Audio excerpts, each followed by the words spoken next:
तो प्यारे बच्चों, आज के इस वीडियो सेशन के अंतर्गत हम आपके कक्षा 10वीं गणित जो कि छत्तीसगढ़ पैटर्न पर आधारित है, उसके अध्याय दो चरों के रैखिक समीकरण के प्रश्नावली 1 को हमने इसके पहले वाले वीडियो में पढ़ा दिया है, समझा दिया है। आज के इस वीडियो सेशन के अंतर्गत प्रश्नावली 2 की शुरुआत इस वीडियो सेशन के अंतर्गत करने वाले हैं, जो कि एकदम सहज सरल और आसान भाषा में बिल्कुल बेसिक के साथ आपको समझाया जाएगा। तो प्यारे बच्चों, प्यारे मित्रों, आप सभी को वेरी वेरी गुड मॉर्निंग। और मैं अभय कुमार सिंह इस विस्फोट लर्निंग एकेडमी के प्लेटफॉर्म से आप सभी का हार्दिक स्वागत, अभिनंदन एवं वंदन करता हूं। मां सरस्वती से मैं ये कामना करता हूं कि मां सरस्वती आप सबको सन्मार्ग की राह पर प्रेरित करे और आप सब अपनी सफलता में कामयाब हों। तो आइए जल्दी से करते हैं वीडियो की शुरुआत बिना किसी देरी के। देखिए, जो पहला प्रश्न है, पहला प्रश्न कहता क्या है कि जांचिए कि अ व ब में कौन दिए गए समीकरण के हल हैं। अ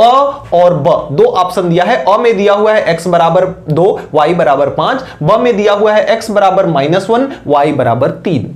अब 4 इक्वेशन आपके समक्ष दिया हुआ है। कह रहा है कि जांचिए कि कौन से समीकरण के हल हैं। समीकरण के हल होने का मतलब यह है कि अगर x y के मान को रखो, राइट हैंड साइड की वैल्यू अगर लेफ्ट हैंड साइड के बराबर आ जाती है तो समीकरण के हल हैं, अदरवाइज हल नहीं है। आइए देखते हैं, बारी बारी से चेक कर लेते हैं। सबसे पहले अगर अ के लिए चेक करें तो अ के लिए जो x का मान है वह कितना है। अ के लिए जो x का मान है वह 2 है, तो x के जगह पे कितना रख लो 2 और प्लस y का मान 5 है, यह किसके बराबर है 7 है। तो अ जो है इस समीकरण का हल है। अगर हम ब के लिए चेक करें तो ब में x का मान कितना है -1 प्लस y का मान कितना है 3 है, 3 में -1 जोड़ेंगे तो 2 हो जाएगा। अब यह 7 बराबर 7 था इसलिए हल था, और यह हल नहीं होगा क्योंकि ये इसके बराबर नहीं है। यह बराबर नहीं है इसलिए हल नहीं होगा। इसका हल कौन होगा? अ होगा। आइए दूसरे में देखते हैं। सबसे पहले अगर अ के लिए चेक करें तो अ में x का मान 2 y का मान 5 रखना है, तो x के जगह पे 2 रखा जाएगा तो 2 दूना के कितना हो जाएगा 4,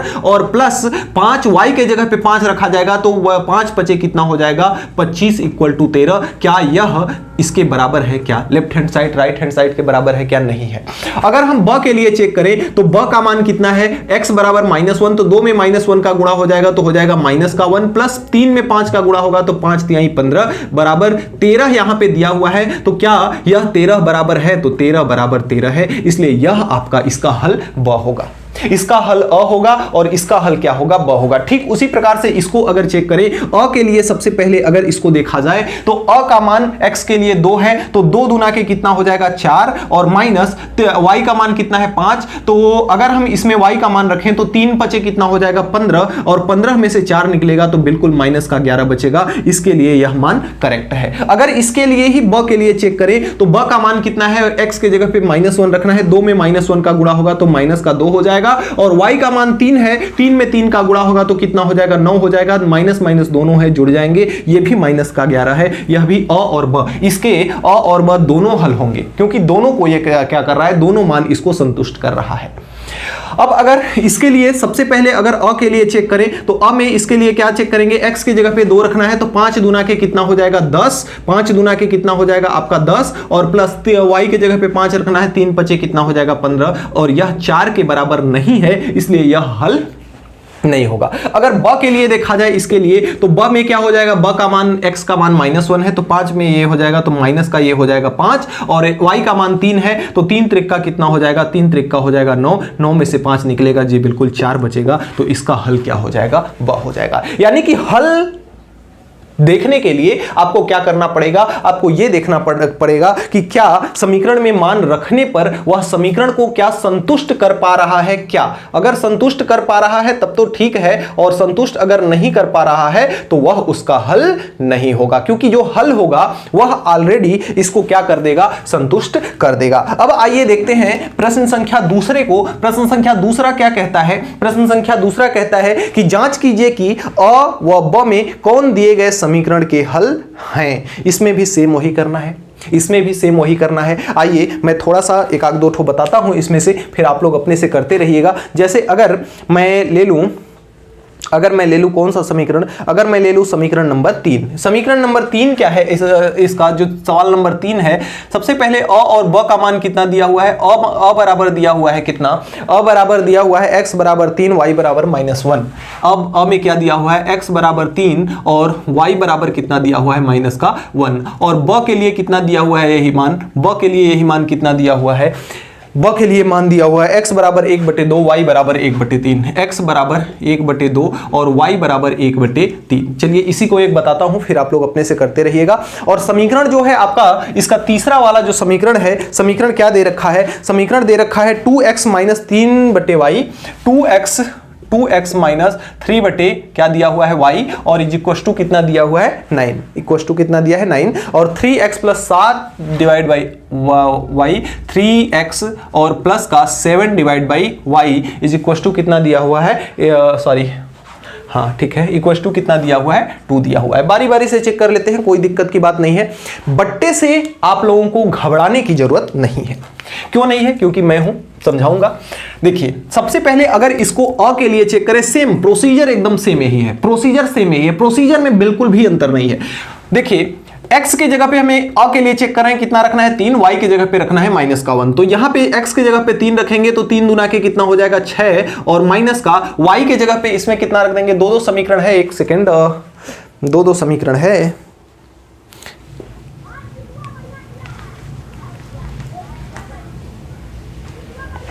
चलिए ठीक है कोई बात नहीं, 2 समीकरण है, दोनों को चेक करेंगे, ठीक है। तो ये आपका कितना हो जाएगा 3 दूना 6, और ये y के जगह पे -1 रखेंगे तो ये 3 बटे कितना हो जाएगा, 3 बटे -1, और ये क्या 9 के बराबर आएगा क्या, यह माइनस ना इस माइनस को क्या बना देगा, यह माइनस इस माइनस को क्या बना देगा, प्लस बना देगा, और 6 3 कितना होता है 9, तो ये हो जाएगा 9 इक्वल टू 9, 9 इक्वल टू कितना हो जाएगा 9। तो यह अ जो है इसका हल इस समीकरण का हो जाएगा। लेकिन इसके लिए अगर चेक करें तो ये कितना हो जाएगा, 3 त्रिक का कितना हो जाएगा, ये 9, 3 त्रिक का कितना हो जाएगा आपका 9, और प्लस का 7 बटे हो जाएगा ये माइनस का 1 इक्वल टू कितना है 2, ये माइनस इस प्लस को क्या कर देगा, माइनस कर देगा, और 9 में से 7 निकलेगा, कितना बचेगा 2 इज इक्वल टू 2 बचेगा। तो यहां से यह अ क्या करता है, इसके मान को संतुष्ट करता है। लेकिन अगर इसी मान को हम ब में देखें, ब में अप्लाई करें, तो इसी मान में देखें 3 के जगह पे x का मान कितना है 1/2, तो 3 × 1/2 यानी कि कितना हो जाएगा 3/2, प्लस का ये ब के लिए हम देख रहे हैं, प्लस का अरे ये 2 है ना, तो ये आपका कितना हो जाएगा 2/2 यानी कि कितना हो जाएगा 2/2 यानी कि 1 हो जाएगा।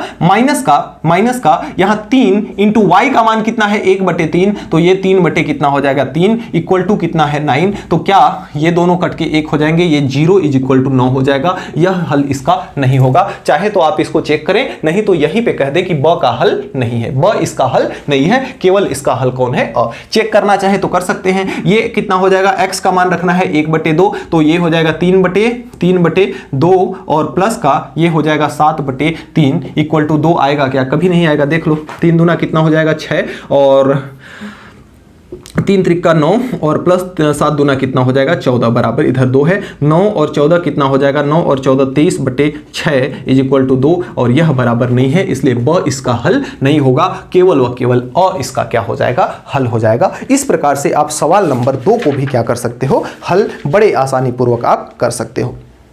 ठीक है, इसी तरह से आप लोग चेक कर लीजिएगा, सेम एकदम यही पैटर्न है, सेम यही पैटर्न है। चौथा भी इसी तरह से बटे के रूप में दिया हुआ है। बटे से घबराना नहीं है, बस कैलकुलेशन आपको ठीक से आना चाहिए। कहिए तो एक बता दें चौथा, अदरवाइज चलें आगे की ओर। अगले क्रम में जो तीसरा सवाल है, देखिए क्या कहता है कि निम्न समीकरणों को किसी भी विधि से क्या करना है, हल करना है। 2 विधियां आपको यहां पर इस प्रश्नावली के अंतर्गत प्रायः देखने को मिलेंगी, एक प्रतिस्थापन विधि और दूसरी विलोपन विधि। प्रतिस्थापन विधि क्या होती है, विलोपन विधि क्या होती है, दोनों में हम 2 तरीकों से इस समीकरणों को हल करते हैं, या तो प्रतिस्थापन विधि या तो विलोपन विधि। आइए सबसे पहले मैं बताता हूं प्रतिस्थापन विधि। प्रतिस्थापन विधि में हम क्या करते हैं, जैसे जो चीज आपको प्रश्न में दिया हुआ है, सबसे पहले हम क्या डाल लेंगे, सबसे पहले प्यारा सा डाल लेंगे सॉल्यूशन, और सॉल्यूशन डालने के बाद जो चीज दिया हुआ है यहां लिख लेंगे कि माना पहला जो दिया हुआ है समीकरण x - y is equal to कितना दिया हुआ है 1, तो इसको आप मान लोगे समीकरण नंबर 1। समीकरण नंबर के, इसको पहले हल कर लोगे। जैसे अगर ये दिया हुआ है 1 तो y को उधर भेज दो तो x इज इक्वल टू कितना हो जाएगा, x is equal to y उधर जाएगा तो इधर माइनस का 1 है प्लस का हो जाएगा y, या इसी को लिख सकते हो x बराबर y माइनस का 1, x बराबर y माइनस का 1। इसको आप क्या कर सकते हो, लिख सकते हो। ठीक है, लिख लिया हमने। अब जो चीज आपको ये दूसरा समीकरण दिया हुआ है इसको आप मान लो 3x minus 2y equal to कितना दिया हुआ है 12, इसको मान लो समीकरण नंबर 1 और यहां से लिखो समीकरण 1 में x का मान रखने पर, समीकरण 1 में जो समीकरण 1 आपने बनाया है उसमें x का ये जो मान है उसको आप क्या कर दोगे, रख दोगे। आइए रखते हैं, देखते हैं। अब यहां से समीकरण 1 में क्या है, 3x है, x का मान कितना है y माइनस 1, तो 3 इंटू एक्स के जगह पे क्या रख दोगे, y माइनस का 1 और माइनस का इधर क्या है 2y और इक्वल टू कितना है 12। अब यहां से देखिए क्या आ जाता है, यहां से आ जाएगा 3 में y का गुणा करेंगे तो 3y, माइनस का ये हो जाएगा 3 और माइनस का हो जाएगा कितना, माइनस का हो जाएगा ये 2y और इक्वल टू कितना हो जाएगा 12। अब थोड़ा सा पश्चांतर कर देते हैं, 3y में से 2y निकलेगा तो क्या बचेगा, y बचेगा, 3 उधर जाएगा तो 12 और प्लस 3 हो जाएगा तो y इज इक्वल टू कितना आ गया आपका 15, y इक्वल टू कितना आ गया 15। अब x का मान अगर आप यहां से निकालोगे तो x का मान क्या हो जाएगा, x बराबर आपका है, x बराबर है y माइनस का 1, x बराबर क्या है आपका y माइनस का 1 है, तो x is equal to y की वैल्यू कितनी आ गई 15, तो 15 माइनस का 1 यानी x बराबर कितना हो जाएगा आपका 14, यानी कि x बराबर आपका आ गया 14 और y बराबर कितना आ गया आपका 15, यही आपका हो जाएगा प्यारा सा सॉल्यूशन। अब इस विधि में हमने देखे किया क्या, इस विधि में हमने y को क्या कर दिया, प्रतिस्थापित कर दिया, y को उठा करके उधर भेज दिया, x को उठा करके उधर भेज दिया, यानी किसी भी दो चरों में से एक चर को उधर उठा के भेज देंगे, यानी एक चर का प्रतिस्थापन कर देंगे, तो इस विधि को हम कहते हैं प्रतिस्थापन विधि। एक और बताते हैं प्रतिस्थापन विधि का उदाहरण, प्यारा सा सवाल हमने यहां लिख रखा है। अब अगर आप समीकरण नंबर पहले को ले लो, सबसे पहले प्यारा सा डालोगे क्या, हल। प्यारा सा हल डालने के पश्चात आप क्या करोगे, x माइनस 1 जो ऊपर वाला है, x minus 2y equal to कितना दिया हुआ है 5।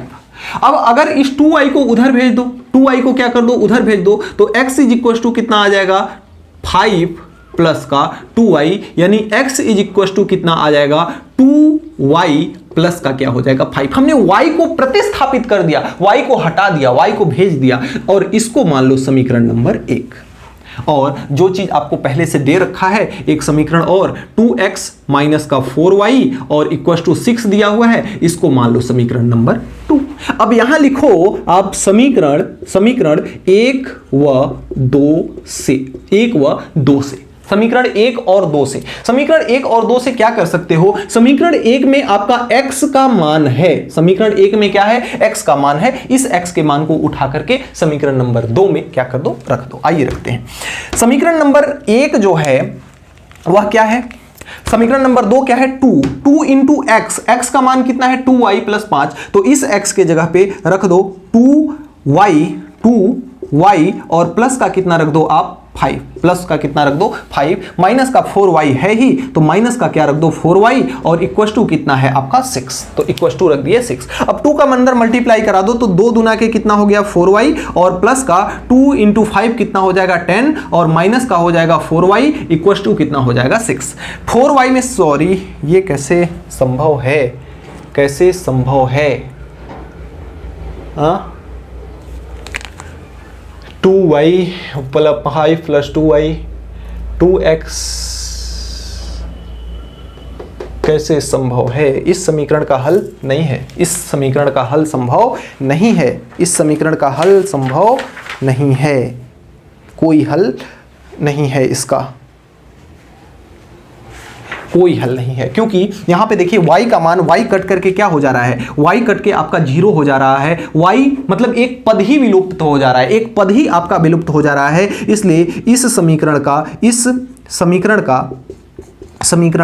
कोई हल नहीं है, इस समीकरण का कोई हल नहीं है, क्योंकि यहां पे वाई वाई क्या हो जा रहा है, निरस्त हो जा रहे हैं, कट जा रहे हैं, इसलिए इस समीकरण का कोई हल नहीं है। हमने, आपको याद हो प्रश्नावली 1 में हमने बताया था कि ये कोई हल कब नहीं होता, जब हमने बताया था कि एक्स वाई का मान कब निकलेगा, जब दो रेखाएं एक दूसरे को काटती हैं तो उसी कटान बिंदु पर एक्स और वाई का मान हमको प्राप्त होता है। याद है आपको? याद है? अगर है तो कमेंट बॉक्स में लिखो कि हां सर याद है। जहां कटान बिंदु होता है वहीं पे क्या निकलता है, एक्स वाई का मान निकलता है। अब अगर कोई हल नहीं है तो एक एग्जांपल हमने और भी देखा था, अगर दो रेखाएं ऐसे चली जाएं, यानी कि कहीं पे एक दूसरे को प्रतिच्छेद ना करें, तो उस समीकरण का कोई हल नहीं होगा। यानी कि अगर यहां पे देखें तो जो दो रेखाओं का ये समीकरण है ना, पहला समीकरण ये और दूसरा समीकरण ये, दोनों एक दूसरे के समांतर चल रहे हैं। इसमें देखिए सिर्फ व सिर्फ एक ही हल था, सिर्फ व सिर्फ एक ही हल था, यानी एक ही कटान बिंदु था। ठीक है, आई बात समझ में? तो इस समीकरण का कोई हल नहीं है। आइए चलते हैं, एक और बताएंगे आपको प्रतिस्थापन विधि, फिर उसके बाद बताएंगे विलोपन विधि। तो आइए देखते हैं अगले क्रम में जो पार्ट नंबर 3 है तीसरे सवाल का, क्या कहता है। पार्ट नंबर 3 कहता है दो समीकरण आपका दिया हुआ है, x + y = 6 और x = y + 2। अब आपका ये जो समीकरण का काम किया है ये खुद ही कर दिया है, x = y + 2, ये खुद में ही समीकरण का काम कर दिया है। इसको मान लो समीकरण नंबर 1, यानी y को खुद से ही ये प्रतिस्थापित पहले से ही कर दिया है।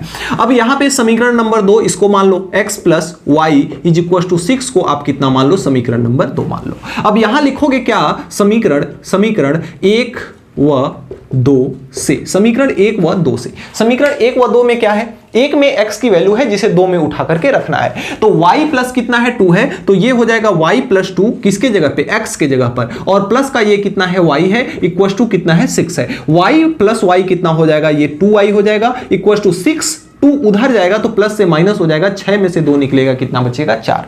2 × 1 = 2, 2 दूना के 4, यानी y = कितना आ गया, 2, y = कितना आ गया, 2। अब समीकरण 1 में y का मान रख दो, लिख लो, यहां लिख लो थोड़ा सा।